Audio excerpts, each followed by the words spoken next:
All fans, it is time to steer the line. Touchdown! With your host, Loud Esmond and Jeremy James. For the best takes in NFL and football betting, fantasy football, and the latest news, get ready to steer the line. And welcome, everyone, to another episode of Steer the Line here on a Friday evening. I'm Jeremy James, joined by Loud Esmond. Later on, we should be joined by Christian Giordani. Won't see Rocky, I understand, for a while. Loud just told me he's off shooting another one of his award-winning films in one of his Academy Award acting roles. So we'll be seeing Rocky when he's done with all that. But, yeah, week 3 of the NFL preseason. How you feeling tonight, Loud, and what's on your mind? Well, feeling good. And, you wouldn't know this because you don't follow the college game. But I am rocking my Notre Dame football shirt tonight.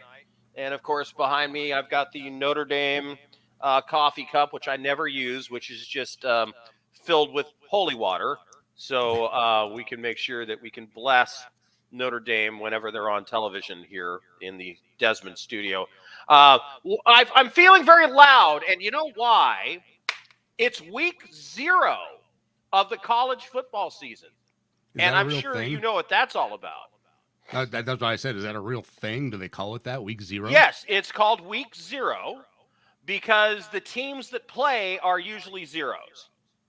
It's a chance for some programs that don't normally get a lot of national attention, like Howard and Xavier and UConn and others. The kind with really cool, obscure nicknames? Yeah, like the Holy Cross Crusaders, right? Okay. And the Xavier Knights. Awesome. And, some of the historically black colleges will play each other this weekend. The big matchup is Northwestern versus Nebraska, and that is being played in Dublin, Ireland. Wait, Nebraska's a 0 team? I thought they were. No. Well, see, I'm saying that normally. So what they do is they give you a bunch of 0 teams, and then they sprinkle in to make it not quite as noxious. They to know that they are torturing you because you haven't. It's basically like making someone who hasn't been able to have any water for 3 days because they've been crawling through the desert. They drink that brackish water out of a ditch.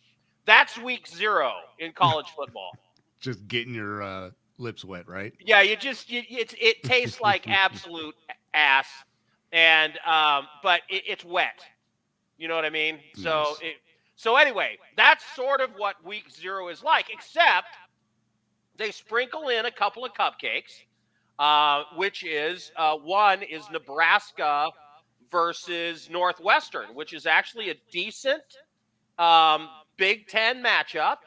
And the game is being played in Dublin, Ireland. This is a thing now. Every year, there is going to be a game in college football in week 0 that is played in Dublin, Ireland. And the plan is to start expanding that where you'll have a bunch of week 0 teams playing in Munich and in Spain and in Zhaoxing or wherever in China. So this is college football trying to expand their brand globally. And Northwestern has been good under their new coach for the past 6 or 7 years. They had a down year last year, won only about 3 or 4 games. Nebraska was a powerhouse for years in college football, and their coach retired and went and won a Senate seat. And they have brought in a succession of coaches that have been very unsuccessful. They brought in a former Heisman Trophy winning quarterback who played for Nebraska, Scott Frost. And he's been pretty unsuccessful the first 2 years, but he was putting in an entirely new, different kind of system and really didn't have the athletes for it, sort of like Chip Kelly at UCLA the past couple of years. And this is the year that Nebraska is expected to be Nebraska again. So they are prohibitive favorites over Northwestern. I don't want anything to do with handicapping that game. I have no idea how good Nebraska is really going to be. Northwestern can be very tough. They're well coached, but they had such a crap year last year. I just don't know. The game I am putting some action on, the Utah State Aggies.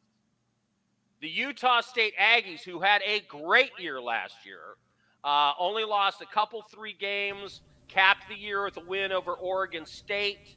They're taking on the Yukon Huskies. Yes, Christian joins us. Yes, sir. Christian, Yes, welcome, Christian, to we're the show. talking about week 0 of college football, and I'll be through quickly, and then you guys, have a time not have to talk about college football anymore. But Utah State takes on UConn. UConn is a basketball school. Yeah. Okay. But Jim Mora Jr. comes in. He has NFL experience. He has college football experience. He turned around UCLA's program when it was really terrible. Do you remember that, Christian, or were you too young? Definitely way too young. Okay, I'm only so 20.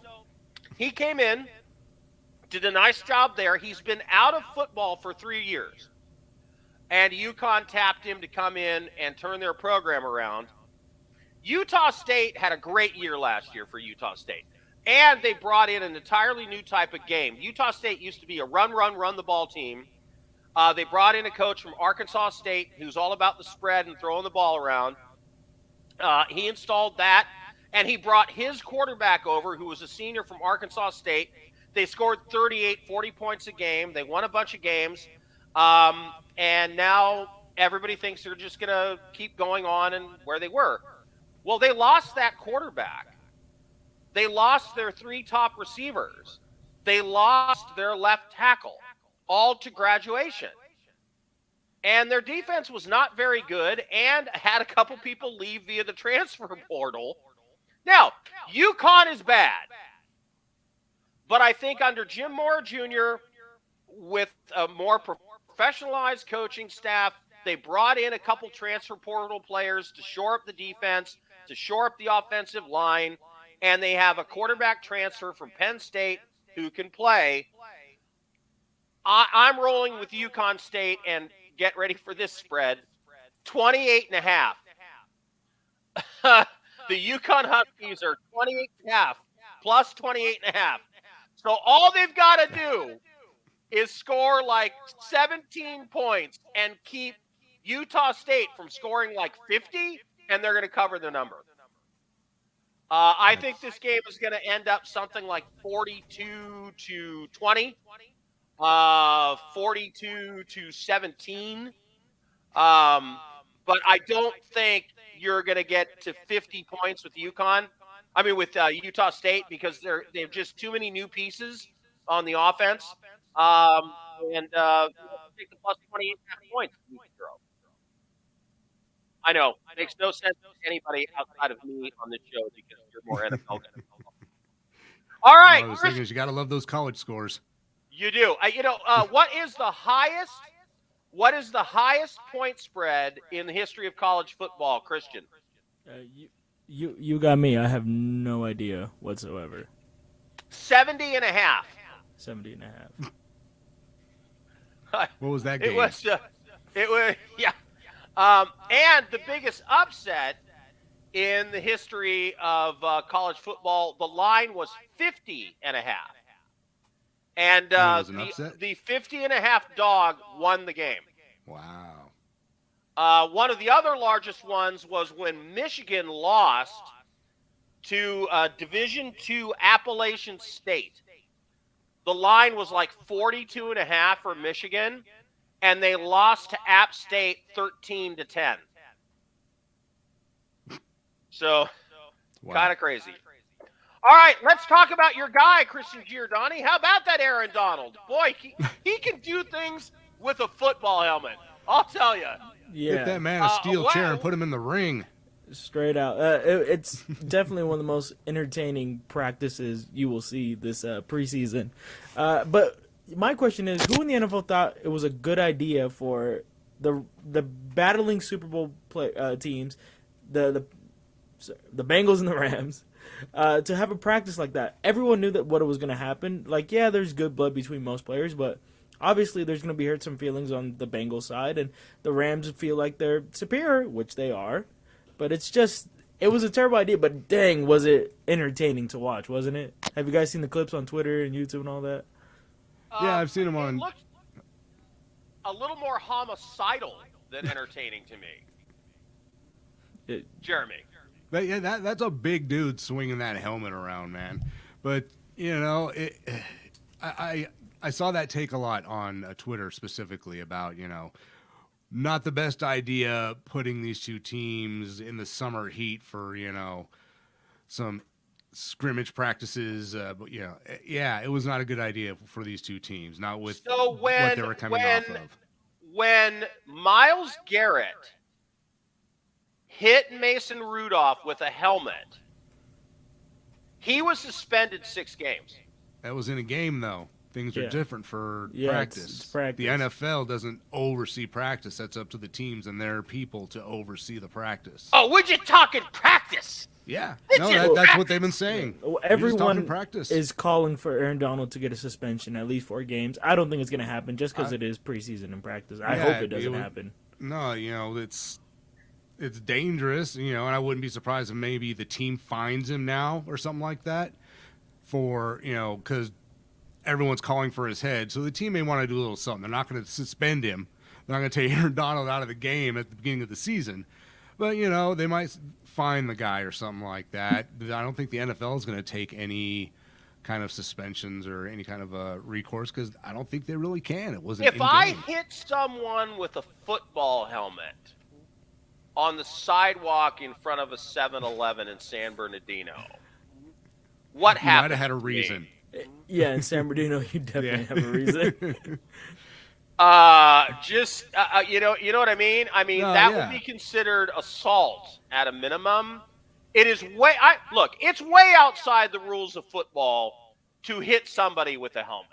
Okay? I mean, I've seen people pushing and shoving and throwing each other on the ground, but you rip somebody's helmet off and you start swinging it around, man, not a good look for the NFL. And I would hate to get hit by Aaron Donald. I stood right next to him at training camp this summer. It is a deadly, scary thing being right next to this dude. I'm about the same height as him, but he has 100 more pounds of muscle on him than I do, and paper thin skin. He's kind of built like a small bull.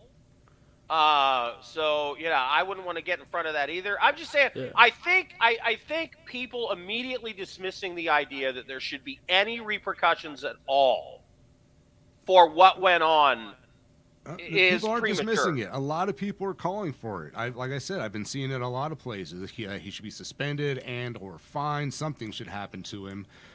But from what I understand, because it wasn't in game and the NFL isn't in charge of practice, it's really not their call to do anything about it.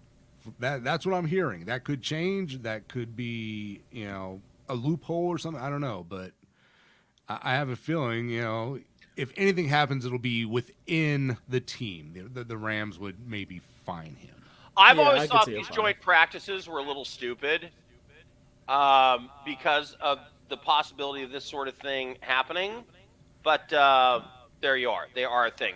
Okay, let's talk about then the game that the Rams are going to play next week. The Bills and the Rams. The Bills were -2.5 earlier in preseason. Now the Bills are a dog. Bills +1 playing the Los Angeles Rams. Christian, you're the Rams and Seahawks follower here. Your thoughts on who's going to win that game? Well, obviously, I'm going to choose my Rams. It's my team for a reason. But, the big reasoning that they're switching to be an underdog is Matthew Stafford appears to be healthy again. He's throwing the ball a lot better. Now, the key decider in this game, whether the Rams win or lose, is not going to be Cooper Kupp or Matthew Stafford or the defense or the secondary. It's going to be our third option at wide receiver, Tutu Atwell. Whether he's man enough to step up to I'm sorry, Van who? Jefferson's side. Tutu Atwell. Again, I'm sorry. I must be hearing the name wrong because I've never heard of him. I interviewed him actually earlier this training camp. Great dude, and he seems very confident that he will be that he's going And to be. his parents actually named him Tutu. Yes, Tutu, Tutu, and he's a very young, confident man, and he's gonna be the deciding factor in this game, in my opinion. You know, they're gonna double team Cooper Kupp. Allen Robinson's obviously gonna get his touches, but Tutu Atwell is gonna be the deciding factor on a very great game to start off the NFL season. If Tutu Atwell is the deciding factor, I'm betting on the Bills. Jeremy. I'm sorry. Go ahead, Jeremy, please. Bills, Rams, save me from myself. I'm sorry. It's going to be a great game. I don't know how I don't know how much of an impact Tutu Atwell is going to make. I know they're going to double team Cooper Kupp and all, but he's still going to get his catches. Allen Robinson, I think, is going to have a resurgence this year. He's going to get his catches. But yeah, it's going to be the same on the other side. These are two teams that have really good offenses and good defenses. So it depends. I'm thinking week one that, the offenses could rule in this one, and it could be a high-scoring game. Yeah, definitely. If it comes down to the receivers, I think Buffalo can match receiving, with the Rams. I think that the Rams, with Cam Akers, can probably run the ball a little better and may need to go that direction a little more. Buffalo's running game has Cam Akers is also questionable for week one, too. Oh, is he questionable? Buffalo's Well, that's going to be tough has then. looked a lot better. And I'll tell you, I'm watching as many preseason games as I can. I'm waking up early on Saturday and Sunday mornings, catching the replays of the NFL network of games that I didn't see live. I have not seen a better team in preseason than the Buffalo Bills. They look like an absolute juggernaut. That beating they put down on whoever they played last week, I can't remember, 42 to something. I mean, it was their seconds were kicking their first team's butt. It was kind of crazy to watch. Buffalo looks angry. They look really motivated. And the game is in SoFi, but I don't know how much California teams really have much of a home field advantage because the fans are, getting wine and, having nachos in the causeway and not watching the game. No, SoFi is an insane stadium. I've been there. I had season tickets last season. It's insane. It's one of the most beautiful stadiums, and the fans there. Oh, it's gorgeous. Yeah. But like you said, people are drunk half the time. You're right. They are drunk, and it gets crazy. But they put all that drunk energy onto the field and screaming and hollering, and it's just Rams have home field advantage. Well, you may have drunk fans in the Rams stadium, but I've been in the Raiders stands when there are people smoking crack, and the security guard looks the other way. That was in Oakland. True story. Oakland. Yeah. That was in Oakland. No, but the Rams running game is going to be questionable too because Cam Akers and their second string running back Darrell Henderson Jr. is out as well for week one, I'm not doing or at least any points questionable in this game, but right now I'm leaning Buffalo. Jeremy. No, just hearing that the running game could be in question, that they're going to have to rely on throwing it all over the place. I don't know. I could lean Buffalo as well. I do like their young running back and James Cook. What is that guy's name? The high draft pick running back they took, Buffalo? James Cook. James Cook. Oh, he's great. He's looked fantastic. Yeah, he's going to be fantastic out of the backfield for sure, catching the ball. And he's, by week 4 or 5, he could be the lead carrier there. I know they have some guy named Mo. I forget the running back's name. Exactly. There now, you have the right to forget. He's been there for running years, back and he's Buffalo been because he hasn't been very good. No, right. He's the running game for Buffalo has been the quarterback. Yeah, I know. He's been the lead rusher. Now, if they have a real running game, and I think they do, and they can play defense, and they can, and they brought over, what's his name? Oh, the guy that was the key to winning the Super Bowl Von Miller. He plays for Buffalo now. That guy. The key to winning the Super Bowl? I don't know about He that. made those last 3 Yeah. tackles. No, he was He insane. made the No, last 3 tackles that sealed the game for the Rams. yeah, And that now was, he plays on the team you're going to have to play against opening weekend. Oh, I'd be a that little defense- concerned about that. it is the 2 top defenses in the league and the 2 top offenses in the league, rating wise, playing against each other, which is Which is great. It's What a going to come down to the wonderful wire. opening It's going to game. come down to the wire. Awesome opening game. I think Buffalo ekes it out in the end. We'll see what happens. Jeremy, Raiders and the Patriots having those cohabitation practices this week. I'm hearing that the Raiders are just killing the Patriots in practices. That has been the report for a lot of the past few days coming out of those practices, following the reports coming on Twitter and some of the Raider websites and reports that I do watch and follow. Apparently, yeah, especially on offense, they were just throwing the ball all around on their secondary in New England, just giving them fits. Nobody was able to stop Devontae. Nobody was able to stop the slot machine. And Carr was just putting. Oh, is that his nickname now? Hunter Renfro is the slot machine? I'm putting it out there. That's awesome. Oh, Yes! Jeremy has a self-made one. Let's Yeah, go. no, I love it. I'm not going to take Vernon credit Renfro. for it. Someone mentioned it on Twitter, and I was like, I tweeted, I was like, we That got to was get that. me that Honestly, put that that's- out there on that- Twitter. It was loud. No, that was Esmond. not. It was not loud. It I'll tell you wasn't that. me. No, it was not loud. I'll tell you. But I love that. I love that so much. when I find the Jesus. guy, when I Slot find the original machine, that's tweet, great. when I find the original tweet, I'll give him full credit. So I'm not taking full credit. I just told him I was going to help him get it out there because I loved it when he Okay, suggested. somebody it. get me a trademark attorney, So- and I'm making. Yeah. Get So, that yeah. off right now. Damn. I'm thinking about getting a jersey with slot machine on the back. I instead love of that Renfro. so much. That is so good.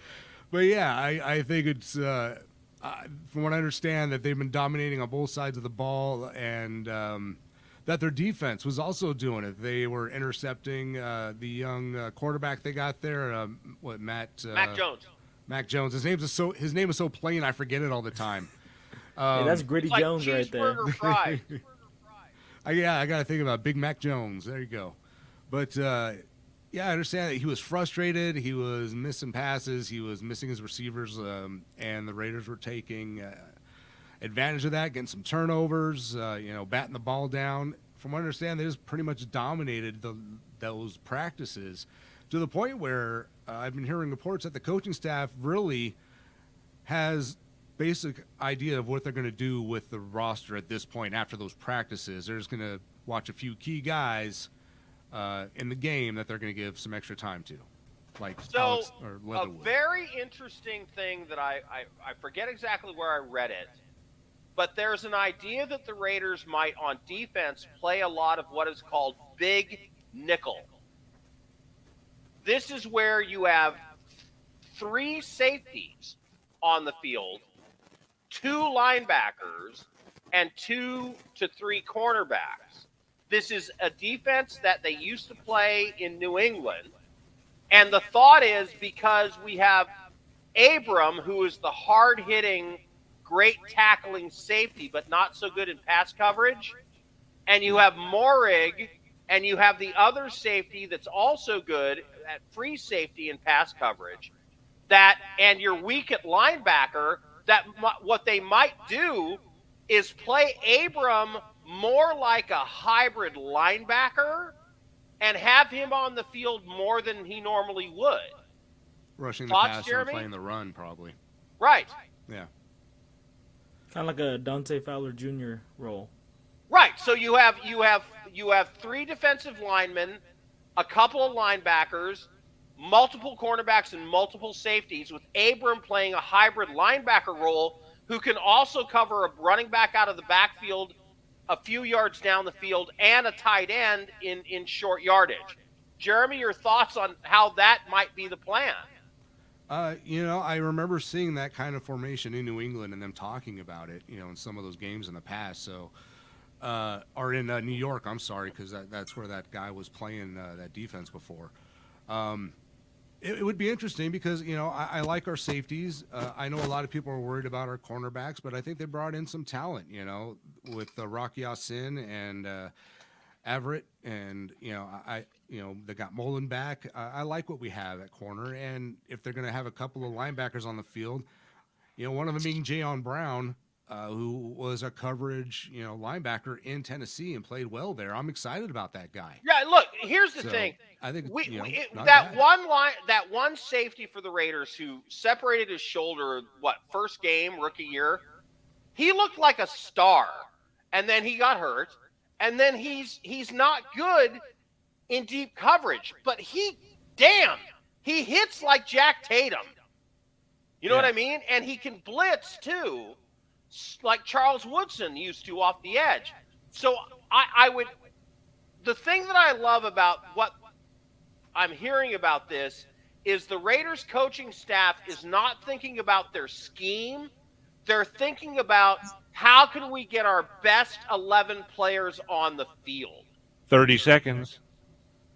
Yeah, absolutely. And that's why I'm so excited about this coaching staff heading into the season. It's such an upgrade to a newer way of thinking and doing things than we've had in the past, especially, with old man Gruden. All right, well, we're out of here in about 15 seconds, so take us out and transition us, Jeremy. Yeah, all right. Thank you, everyone, for joining us once again on KMET 1490 in the Inland Empire. We thank you. We'll see you all next week. If you want to see the rest of the show, join us on Facebook or Twitch. Just go search Steer the Line. We'll see you there. And we'll catch all the radio listeners next week. Go Raiders, go Rams. Go football. See you guys. Seahawks. In there last second. Seahawks. I just like to let Christian go ahead and throw in his favorite team too now. Yes, sir. But yeah, I mean, speaking back still on the Raiders defense, playing what is a big nickel, whatever they've got to do, whatever alignments they think to get their best players on the field, I would love to see them play some different formations, make adjustments at halftime that actually work on both offense and defense. I am fired up about the coaching staff just as much as I am about some of the new players and the team they put together this season. The idea that the coaching staff is like, we need to adapt to the players that we have, as opposed to, you're going to play my scheme. I love that because it's like, well, okay, well, what if you don't have the players to play the scheme that you want? You have to play with what you have. Speaking of playing with what you have in the Raiders, damn, Alex Leatherwood, he might get cut, Jeremy, it looks like. That's some of the reports. They're saying that he's going to get a lot of playing time tonight to get a look at him, and that, maybe a trade partner if possible, maybe cutting him, but I don't know, unless they can get like at least a 4th round pick for him, which I don't think they'd be able to. I don't think it's worth cutting him. Just throw him at guard, keep him as depth. They're paying him anyway, and see what the kid can do. Unless put him on he's just special that teams bad. as a guard, that kind of thing. So Yeah, at least get him. your guard on special teams gets a rest. Yeah, he wasn't great last season, but he's better at guard than he is at tackle. Just have him rotate in and out. But okay, so the downside is a 1st round draft pick that the Raiders brought in at 17 a couple years ago is not working out. But the upside is last year, Elam New York War and Elemanure or something right. Like that, yeah. And the Cook Jr. And Andre James and the other guy that's at guard, they're all of a sudden the Raiders' offensive line doesn't look like a weakness anymore if you are pushing a former 1st round draft pick behind you, right? Yeah, but arguably the guy should have never been a 1st round draft pick. They're saying the Raiders reached for him, that he wasn't. Obviously he was shown supposed he to be wasn't high ready. 2nd round. Okay, yeah, but he wasn't. He started at tackle for 4 years for Alabama. Alabama is one of the top college football teams in the country, so the guy's no scrub. What's interesting to me and what gives me hope for the offensive line is if there are people pushing past that guy to get on the first string, they can't suck. Christian, am I crazy? I'm sorry, what was it again? Okay, Alex Leatherwood played tackle for Alabama for 4 years as a starter. Alabama plays almost NFL level opponents a couple times a year. He was a consensus, at least top of the second round pick. The Raiders brought him in, and he hasn't worked out. And now they're building an offensive line that doesn't include him. Now, you can look at that as a downside and say, well, you have a guy you paid a high draft pick who didn't work out. The other way that I'm looking at it, and this is what Derek Carr said the other day, is we now have a bunch of guys on the offensive line that didn't come out as first or second string guys that are now playing as first or second string guys. Christian. Yeah, it is an unfortunate thing, not just for the Raiders, but for that young man as well, to just not pan out in the Raider system. I think the best thing for both teams to do, I mean, for both sides of the party to do, is to separate.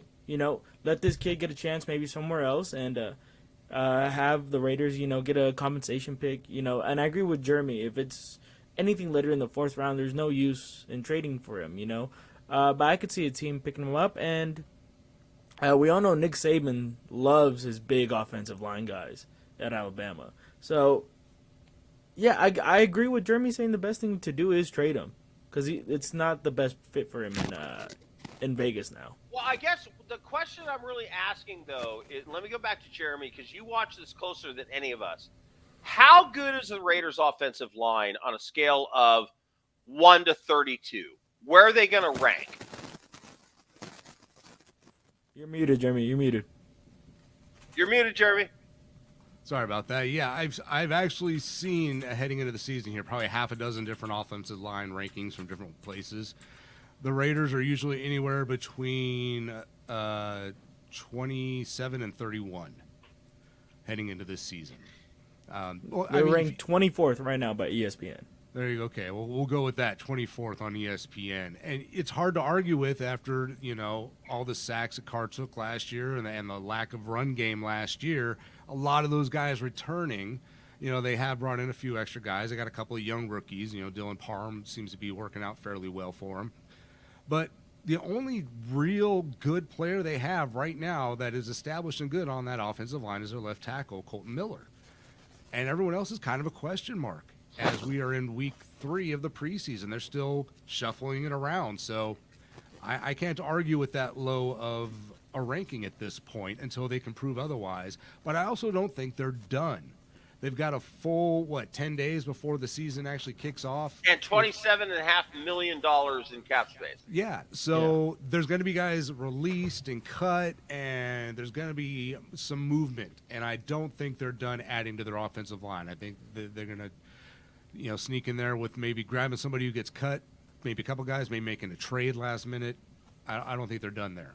So. Well, the biggest thing last season that was proven is that the Bengals showed you don't need the best offensive line to make a deep playoff push. They made it one play away from winning the Super Bowl with the worst offensive line in football.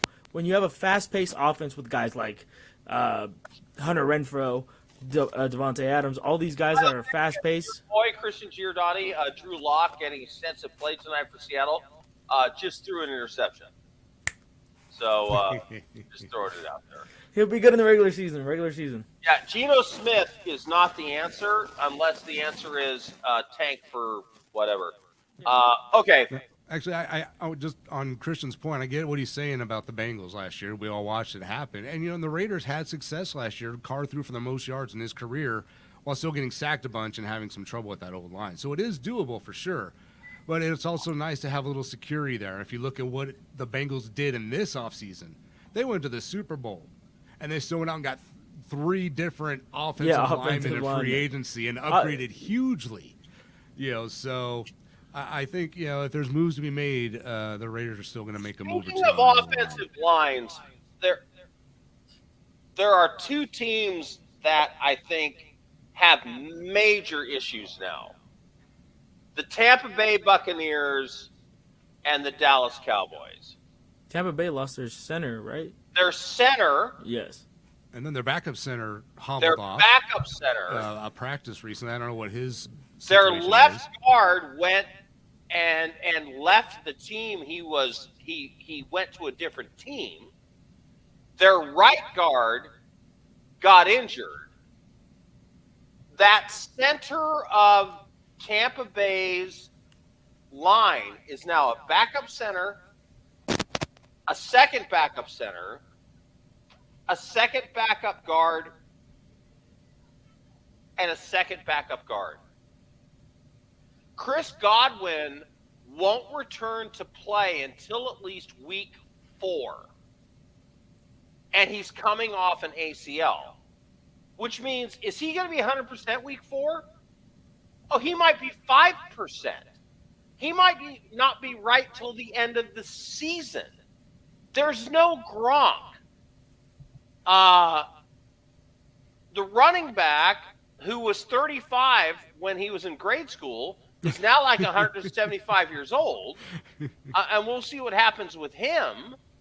And Brady's another year older. And by the way, just took 12 days off during camp. He's Tom Brady. He has the pass to do that. Guys like that don't need to go to training camp or preseason games or none of that. That's fine, but he can't move. So if you have a substandard center guard, isn't that a problem for a statue like Tom Brady, Jeremy? I mean, it could be trouble. I know he's not the most nimble in the pocket, and they're going to have to deal with it, but it's still Brady. He still has weapons. It's still the Buccaneers. They still have a good defense. So, and it's the NFC. They're still one of the better teams in the NFC. So, yeah, I think where it's even a bigger problem, like you said, might be Dallas. And everybody, and this is what's making me crazy. Everybody is saying, well, it's Tom Brady. He can deal with it. And then in Dallas, that left tackle goes down, and they said, well, he's been injured a lot. They can still deal with it. Do you remember the Monday night game, the few days after that left tackle went down last year, when Dak Prescott was sacked 7 times from the left? Yeah. Because remember that? Yeah, but they have a point. I mean, the guy hasn't played a full season since, 2015, I don't think. He's played a really low amount of games at left tackle. So, but, he is a talented guy, and he's going to be hard to replace for them. It sucks for any team having offensive line problems heading into week 1. Yeah. Well, I'll tell you this. I just think people are sort of dismissing how vulnerable Tom Brady will be up the middle and how weak Dallas's offensive line and running back situation is. That's just me. Let's move on to the San Francisco 49ers. Trey Lance sucks. Thank you. Oh, my God, was he Freaking awful. sucks. I told you, Jimmy G's going to get that starting spot right back. He was the safety precaution for Trey Lance. We all knew this kid is not going to pan out. I have his numbers from the game right now. He threw 63% completion rate, which isn't terrible. It's about league average. But only 49 yards at 7-11. He only averaged 4.5 yards per pass, which is fine on a West Coast offense. But, it's preseason. You're the guy of the team. You got to kind of stretch the field a little bit and show off your gun, show off what you can do. And this kid just hasn't been that. He's just been mediocre at best. And at the low points of the highlights, he's just not. He doesn't have any pocket presence. He reads the defense at an extremely slow rate. It's just, he's not the guy in San Francisco to win them a championship. He's not even the guy in San Francisco to get him to the playoffs, in my opinion. Jeremy, Loud? Why are they so behind this kid then? I mean, is there anything to it's preseason, the offense is just so vanilla, we're not seeing anything that they have planned for him or anything like that? The reason they're so behind this kid is because he's a lottery pick. They got him in I believe in the top 10. Oh, they gave up 3 first-round picks to move up and get this kid. Exactly. That's why they're so yeah. behind him. Yeah, they have to be now. Yeah, you can't give up. I mean, do you really think Jimmy G sticks around and ends up playing, or do they just? If this goes on, this kid? It's gonna be a worse Jared Goff situation. You know, you trade your entire future for a young quarterback that just doesn't really pan out, and it's just gonna be. Jared Goff took the Rams to a Super Bowl. No, don't get me wrong. Do not get me wrong. I love Jared Goff. I have his jersey in my closet. He was my quarterback when the Rams came home to Trey LA. Lance hadn't played a real football game in 2 years when the 49ers leveraged their future to move up to get him in the first round. In the game last night, he looked like warmed over dog crap. He looked awful. And that was against the Texans, right? And it was against the Texans. Texans. 17 zip. Not a single point scored. Wow. Awful. Terrible. So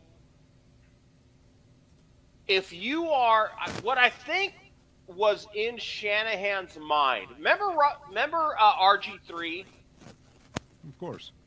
Shanahan was the offensive coordinator in Washington. And they drafted RG3 and they drafted, you like that? Kirk Cousins. You can never talk about Kirk Cousins without that line. Saying, you like that? You like that? You like that? You like that? So, and RG3 had that magical season, and he was running, and it was RPO, and it was confusing the defenses, and it worked so well. I think that's what Shanahan has been looking for, was another RG3. But unfortunately, he didn't get an athletic, smart, really talented RG3. He got a dumb, not really talented, who can't throw the ball very well, guy who's big and athletically talented, but has always played in sort of the minor leagues and played at North Dakota State. And now you know who's the last quarterback from North Dakota State to go very high in the NFL draft, guys? I have no idea. Trey Lance.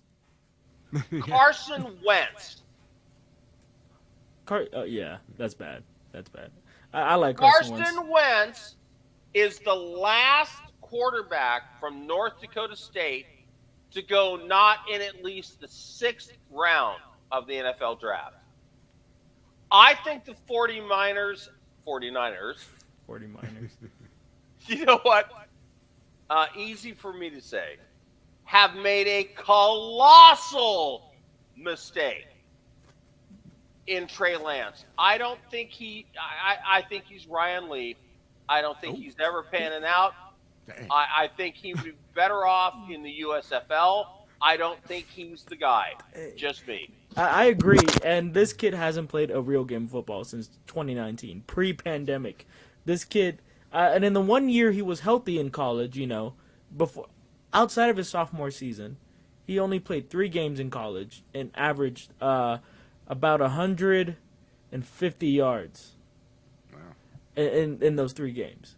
It's terrible. And in the one good season he had, he was actually extremely phenomenal on both sides of the field, on the ground and through the air. He had a passing rate of 180. This kid threw for almost 3,000 yards. He had a passing percentage of 66.9, which is average, but above average in college. And 192 completions with 28 touchdowns, which led his conference in it. This kid was a real deal in college, and I don't know whether it's from injury or the NFL being too much, but the San Francisco 49ers are going to regret this decision of trading all those picks for Trey Lance this early. He's not a proven quarterback, and in all honesty, according to the numbers, he should have been a 3rd-round pick. Yeah, we remember that Marcus Bertovich pitch, don't we, Jeremy? Well, it was Jamarcus awful. Russell. Yeah, Jamarcus yeah, and Russell, Jamarcus Todd Russell Reinovich. and others. I know all about the Raiders taking bad quarterbacks. Yeah, I just okay. So here's the question: if you have Jimmy Garoppolo and you're looking at what Trey Lance is doing, what do? You hang on to him for at least to the trade dead. When is the midseason trade deadline? I think like after week 8, After week 7, week 8, or something like that. Is the I trade think that's deadline. the best time to hold on, and you can feel out what you're doing. Well, if you hold on to him and someone gets hurt early, you have that option to trade him. Because that's kind of the scenario one was assuming was going to happen with him anyway, that somebody was going to have to get hurt for him to sign with another team or get traded or something at this point. So I don't know though. I can they really move forward after saying that Trey is the guy and keeping Jimmy behind him and still giving their full support? I don't know why. Jimmy G brought them to a Super Bowl. He brought them to a championship game last season. Yeah. Injured, matter of fact. And it's a whole not as bad as Baker Mayfield situation, but it's bad. It's a bad look for the 49ers. I get it. You want to trust the young kid you drafted. But you're seeing it's not going to pan out. Everyone in the league knows this is not going to work. Jimmy G is the best option they have right now. It's the honest truth. I think they should hold on to him until at least the midseason point and the midseason trade deadline. And if Trey Lance pans out, great for the 49ers, great for Trey Lance. When Cortez got to the New World, he burned his ships to send a message to his people that they would not be going back to Spain and Italy, that they would have to carve out a new world here. And that seems to me what the 49ers coaches are trying to do burn is that bridge. We're going to burn the bridge so that the fans, the media, nobody can call for Jimmy G to come back in because he's not here anymore. And by the way, I think it's insane. I think Trey Lance is, man, it's a flip of a coin whether he's horrible, awful, or okay. To bet your future on that as the NFL 49ers brain trust seems insane to me. Yeah, and you just signed Deebo Samuel to a massive, massive deal. This is not the time to be experimenting with your quarterbacks. This is the time to make a playoff push and make a Super Bowl push. You were a game away from going to the Super Bowl. You've just paid Deebo. If Jimmy G's not the guy, look for a veteran quarterback that's on the market. And Trey Lance, I feel like I'm beating on a dead horse, but Trey Lance is not the guy in San Francisco. He kind of sucks. He kind of looks he sucks. bad. It's not kind of. He looks he sucks. bad. He is under average in every aspect of the game, quarterback-wise. His passing yards, his reception rate, his his throwing percentage, his touchdown percentage, his red zone efficiency is at the top. At the bottom 100 in the league. There are over 137 quarterbacks with a better red zone percentage than Trey Lance. All right, Jeremy. A team that has impressed that you think will be better than people think. A team that has regressed that you think will be worse than people think in the NFL. Well, thinking about that, there's a couple of options. But one team, I don't know if people... I think people share this sentiment with me a bit, but the team I really like that I think is going to be better this year, based on what they did in the offseason and how they finished last year, I like the Philadelphia Eagles. I think they, especially now with the offensive line issues in Dallas, I think the Eagles have a legitimate shot at winning that division and maybe surprising a team or two in the playoffs, because I don't think there's anyone very dominant in the NFC. And I think they have a young, talented team. I think they can play on both sides of the ball fairly well. And as long as, the young quarterback continues to at least get a little better and not regress, like he did last season, I think he's going to play well enough with their running game and the addition of like A.J. Brown to the offense. He's got a lot of weapons around him. I like Philly as the team to do even better than some people thought. As far as the team, I think that is not going to be as good as people think. I'm going to stick with my prediction since so many other people seem to love them. I think the Denver Broncos are going to finish fourth in the AFC West and not make the playoffs. And I don't know if the Broncos are actually even going to get close to double-digit wins. I think 500 would be impressive for them this season as a team that, is kind of starting over with a new staff and a new quarterback. So a lot of teams, or a lot of people I've seen the Broncos everywhere from first, second to third. I don't think they're going to be in the top three, and I don't think they're going to the playoffs. Yeah, Christian. For me, the team that I think is going to exceed expectations is the Minnesota Vikings. In a very, I wouldn't say weak division, but with Green Bay not being the juggernaut they are, Tampa Bay has a chance. I mean, I'm sorry, not Tampa. Minnesota has a chance to be that team in that division, And with Justin Jefferson, who I think is going to make a giant leap this season to be that number 2 receiver, whether it's behind Cooper Kupp or Devontae Adams, it's going to be great. And I think Kirk Cousins is going to have a great season. He's healthy this season. He just got paid. He feels competent. He feels compensated for his work. And if he's an above-average quarterback, I could see Minnesota being a great team. Now, a team I think that's going to be below expectations is the Kansas City Chiefs. A lot of people are still expecting them to be the best team in the AFC West. I think that's going to go to the Chargers or the Raiders. But they're still going to be a good team regardless with Patrick Mahomes as quarterback. It's hard to not be a good team with a guy like that as your QB. And Juju Smith is great. Vasquez is an okay receiver. It's not enough to replace Tyreek Hill, but it's going to be enough to make him to the playoffs. But they're not going to be the juggernaut they once were. Loud? I have been shocked by how good the Texans' defense has been this preseason. I mean, it's not a team I expect to do anything, but damn, their defense has actually been really good. The Raiders, I think, are being faded because there's an East Coast bias.